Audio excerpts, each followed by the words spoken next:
Hey guys, welcome back to my channel, or welcome to. My name is Epiphany Taylor. So today I'm reviewing Huda Beauty's Faux Filter Luminous Matte Foundation. I also picked up two other Huda products. Huda number 23 eyelashes. They're gorgeous, so I'll be wearing those. And then of course a concealer for my complexion. This is the Overachiever concealer in the shade Honeycomb. So let's just get right into applying everything. Everything else I'm just gonna do off screen. Base like foundation routine, the primer, the la la la la la. I'm just gonna start right in with the lashes, and then we're gonna jump right into the foundation. Alrighty, so I've already done my eyeshadow. I used a combination of a Pat McGrath Labs. I don't know why I still got these on, but anyways, I used a combo of Pat McGrath's new Celestial Divinity and my custom made palette that I've used on my channel many times. So if you guys want to see what I did to create this look, just check out my Instagram. I'll have like a sped up little mini version tutorial on what I did to create this eye look. Moving from that, I'll let this segment be my how to apply lash tutorial. First off, let's go over the supplies. So you'll need lash glue, a pair of tweezers, scissors, and the most important part, the lashes. My eyes are little, so typically I have to cut them down to the length of my lash line. If you have bigger eyes, you most likely won't run into this issue or ever have to trim your lashes. So let's just remove these from the packaging, and I can already tell, yeah, like these are going to have to be trimmed down. So here are these bad boys. As you can see, the first two clusters on the inner corner of the eyes, those are the same length. So I'm going to trim a piece off from there. The outer corner needs to be long, lengthy, beautiful. So, I'm gonna go ahead and take these off. Important note, be careful when removing your lashes from the package. If you rip them off too fast or too crazy, then you can end up tearing the weft and then you have no lashes. So now I'll go ahead and measure the lash up next to your actual lash line. As you can see, it's an invisible band. I would want to trim this piece off first anyways, but I'm gonna go ahead and go in and trim off this corner there. I'm going to apply the lashes two different ways so that you can see the two different options you have. The first option would be to apply your glue directly to the weft. Bam, bam, bam. Important note here, make sure to add some extra glue to each end of the lash.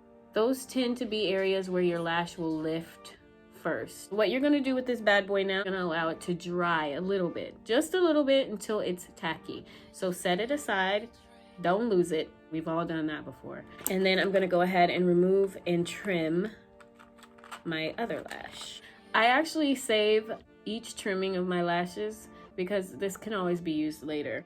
So the second way that you can apply your lashes is you can apply the glue directly to your lash line. You go on the inner corner, apply it to your skin, not the hair. Try your best to stay as close to your natural lash hairs as possible without getting on them. Let it get tacky or clear. When it starts to dry, it dries down clear, so you won't have this white strip sitting on the top of your lid the whole night. So this version, in my opinion, is quicker because it starts to get clear, it gets tacky a lot sooner than your weft. My weft is still white, it's still a little juicy. I'm not gonna apply that just yet, because if the glue gets in your eye, then your eye starts watering and then you have a whole nother issue to deal with.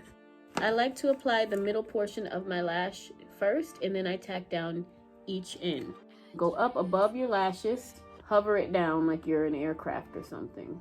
I think it's important to put the outer corner down first because you never want to drag it too far inward and not have enough lash or fluff on your outer corner. Also, I make sure to pinch my natural lash into the false lash. Majority of it has cleared. Same thing, I want to apply the center first, and then I'm going to tack down the outer lash, tacking down my inner lash.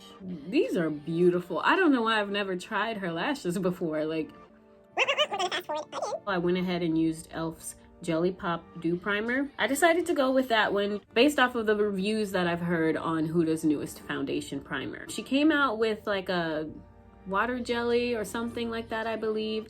And people were saying that it was similar to Milk's Hydro Grip Primer. And the e.l.f. Jelly Pop Dew Primer is a more affordable version of Milk's Hydro Grip Primer. So I don't know if y'all see how, you know, that all kind of, you know, yeah. So I already had that one, so I'm just gonna go ahead and stick with that. But me and the Sephora sales associate, we were kind of going back and forth between that and I believe the color was Coffee Bean, but they didn't have it in stock yet. So I went ahead and purchased Hot Fudge. This is going to match my chest. This is not by any means going to be the same color as my face. This is what gets all the sunlight all the time, so it's more chocolate, and I haven't been going to the beach. So first I'm going to swatch the foundation on my chest and the corner or the side of my face for you guys, just so you can see what it looks like on my skin tone, get an idea of everything, and then I'm going to apply it. All right, so here's a little bulb here. And as you can see, yeah, on my chest, it's next to perfect on the side of my face. So that's it unblended. It blends in pretty well. And I'm kind of scared of it just because it's a thick, like creamy foundation, and I have not messed with a cream foundation since my Becca foundation. I'm scared. And look at the coverage. pressing, no slapping. Okay, I'm done. Okay, so here's my face without the foundation. Here's the other side with the foundation. I also get scared of these thicker, creamy foundations just because they tend to settle into your crease lines. Anywhere where you have like fine lines or creasing, they're not forgiving. For the center of my face, I'm gonna go in with the smaller gem blender. I feel like there's still a lot of product on my face, so I can just kind of stick it on and it'll pick it up. Yeah, see? I'm gonna go in with my concealer now. I do like the applicator. It has the metal applicator tip. That'll help so much with the under eye area if you have bags. It just cools and tightens the skin under your eye. But anyways, I'm just gonna go in my inner corners here. And this is cool. I can just go right down my nose. Because it's so thick, I'm gonna try not to release any more product out of the tube and just use the wand, the applicator, to pick up and place the product under my eyes. So I went shopping at Target today and I stumbled upon some Milani cream blushes. I believe these are new. So I went ahead and picked up number 140 in the shade Merlot Moment. Because it is a cream blush, I'm gonna go ahead and apply it with my Sonia Kashuk blender. So I'm just gonna dab in the product like so. I mean, if you know, I am obsessed with cream blushes now. And bam, bam. Oh yeah, wow. That shows up really good. Yeah, the pigment actually shows up.